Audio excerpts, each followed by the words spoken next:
Yeah. So, Coach, you want to open up with how excited you guys are? Yeah, I mean, first of all, we should start doing more press conferences with football right behind us and men's basketball because this is awesome. No, in all seriousness, we are just really, really excited to be playing. I said to our team before the selection show and after the selection show, like any team that's playing in March should be honored to be playing in March, because there's a lot of teams that are no longer playing. After this weekend, there will be even more teams that aren't playing. So we are really excited.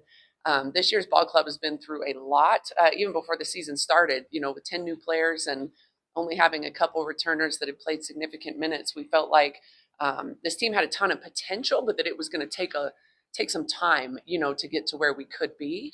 And, we didn't factor in all the injuries and stuff that we were going to have. So in spite of all of that, just unbelievably proud of our team for their resilience, cohesiveness, just everything that we've accomplished this year. So we're excited to get the WBIT going. Thrilled that we get to host. I mean, not too many teams get to play at home during March, and we've been really good at home. So we are fired up for Thursday night. Hi, Coach.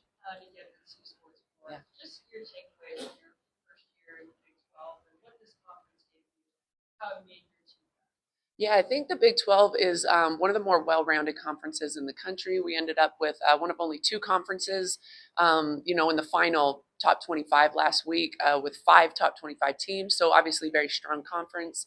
Lots of different styles of play, lots of different venues, to go all the way to West Virginia, to Kansas, to, Utah and such. Lots of different challenges, and styles of play. So we feel prepared for really anyone that we could face over the next several weeks. Hopefully, you win and you keep playing, and we'll get to see some new teams. So, obviously, this replaces the WBIT, which was the second year tournament for a long time. But looking at those two tournaments, yeah, the last 10 years, in the last 10 years, in the tournament next year, yeah. And so, do you feel like this is something you guys take the springboard for next year? Make a run here. Sure. Yeah, I mean, like I said, we've had a lot of success in recent years in the NCAA tournament. That's the expectation, is to be there every year and to make a deep run. Going back-to-back Sweet 16s was pretty big for this program. And so that's our expectation every year. We will use any opportunity in front of us to springboard us to more success, whether that's the WBIT or a great off season in the summer or some really strong additions, out of the portal this spring or what have you. We'll use it as a springboard to future success, no doubt.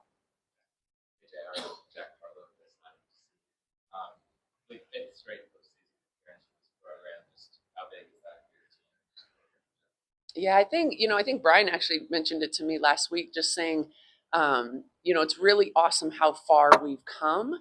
To think that, playing in the postseason is just truly an expectation, and we expect, as I said, to play deep into March, and so we're just going to keep pushing that and continue to win as long as we can. Hey. Yeah, you too. Every job has things about it. Yeah. Has changed with what you do in light of transfer portal and NIL and all of these things. Yeah, I mean, there's no question that the transfer portal and all of the seismic changes that have happened in recent years have changed some of the dynamics. But I think it's really important to our staff that we stay true to who we are, why we do it, and how we go about it. So, since 25 years ago when I started coaching, it was not about even really the X's and O's. It was about recruiting great young women that we can challenge and mold and support as they go through some of the most formative years of their lives in college. And that has not changed. We're still trying to recruit young players that want to come, want to be developed, want to be coached hard, want to reach their potential. And none of that has changed. Obviously, the landscape of being able to recruit older players out of the portal and things like that has changed, but our reason for being has not.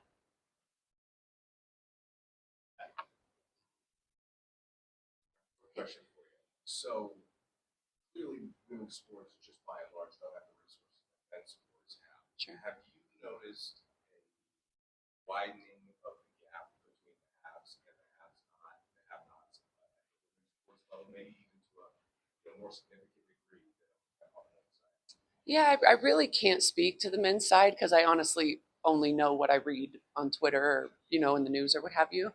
Um, I definitely, it's difficult to answer that question because there's so much false information out there. I only know what we have to work with and what our resources are. I have a couple close friends in the industry that I sort of know what they have to work with. But there's so much misinformation out there, especially as it's related to NIL and portal signings and things like that, that I honestly can't really speak to it. Yeah, sorry, I wish I could, but if what we're all hearing is true, then yes, but I don't think it's all true. So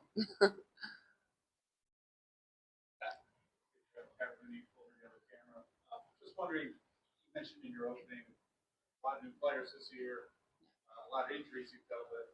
Most of them are kind of the Yankees. So this player is out of the games. Yeah. For yourself, just from a coaching aspect, what maybe unique challenges did you face this year as far as managing personnel, maybe rotations, that sort of thing? Yeah, the most difficult thing, well, for one, Frida Foreman, our best player, our most experienced player, all-time leading three-point shooter in the history of Colorado basketball, men or women, having her out for half the season, the first 4 games of the season, and then the last, however many games it's been a month and a half or so. That was really difficult just because she was the most experienced player in the program. So that was tough in and of itself. With 10 new players. The other thing that's been really tough is the positions. We went without 2 point guards, for several games. That is really difficult trying to figure out, all right, it's like losing your quarterback, right? Okay, other people can throw the ball, but it's a different thing to be a true point guard. And so that's been tough. Having players trying to play in the games, but not really well enough to practice is also really difficult because so much of what you're doing during the week is preparation for your performance Friday night. So lots of different things, but the great thing about our team is everyone's been very willing. We have a bunch of players that want to work, they want to play. All of a sudden we're asking Johanna Tadera, who hasn't played point guard since high school 6 years ago, to all of a sudden play point guard in a Big 12 matchup against a team that wants to full court press for 40 minutes. I mean, that's a tall task, but having kids like that are willing and able to say, yeah, I'm not sure exactly how to do it, but I'll give it my best, has been very fortunate for us. What's to say about the character of this group and the leadership that even with so many shorthandedness, they still come forward pushing and how you're pushing towards another term?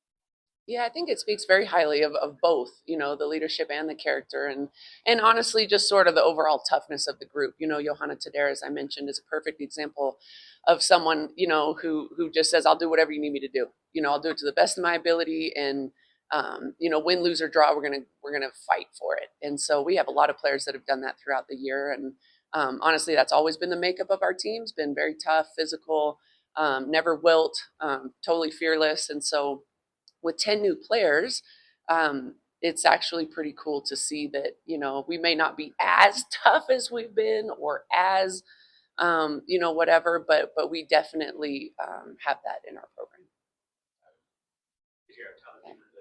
You guys obviously had a nice run with Yeah. good production from young players. Just how nice has it been to see players like Grace Tabitha Kennedy really step up and develop as the season has gone on, and how valuable would this season experience be for them who haven't really experienced that? Yeah, it is absolutely invaluable to be playing in the postseason. I was having a meeting with Tabitha the other day, and we were just talking about the experience that we'll get over the next week or 2 or 3, however long we can play, is something that we will use in the future. And so it's totally invaluable just going through the new scouts, the new prep, the quick turnaround, the truly do or die, nature of March Madness. And so that's been great to have the young players step up the way they did in the Big 12 tournament. Was incredible. Kennedy Sanders was absolutely awesome. Having to go against sort of single-handedly in some ways against some full court pressure, and to play so well. Tabitha was really good. Grace, as you mentioned, so lots of young players, are getting key plays in key moments in key games, which, to be honest, isn't really happening at that many places around the country due to the portal and things like that. So go off the freshman question. Yeah. Yeah. So Senior laden. dominant, Yeah. but with that, you haven't been able to really evaluate a lot of those young players. Yeah. And wind up, Yeah. so in hindsight, has it been difficult to like kind of build a program because they haven't played so they didn't? Yeah. Now here you are, there's not a lot to show from the previous Right. classes, but Yeah. it should have been different that way. Yeah, that's a great point. Something that we thought about a lot, over these months. Despite the injuries, I'm the one that's always going to find the blessing in the storm, and find the silver lining. So, despite the injuries, that has been the blessing in the storm. Is these young kids are playing, as I said, they're making pivotal plays in pivotal games, and so that's been really great. And I think bodes well for our future. Hopefully we can keep everybody, to sort of be a foundational piece moving forward. Okay, thanks, Coach. All right, thanks everybody. Again, we play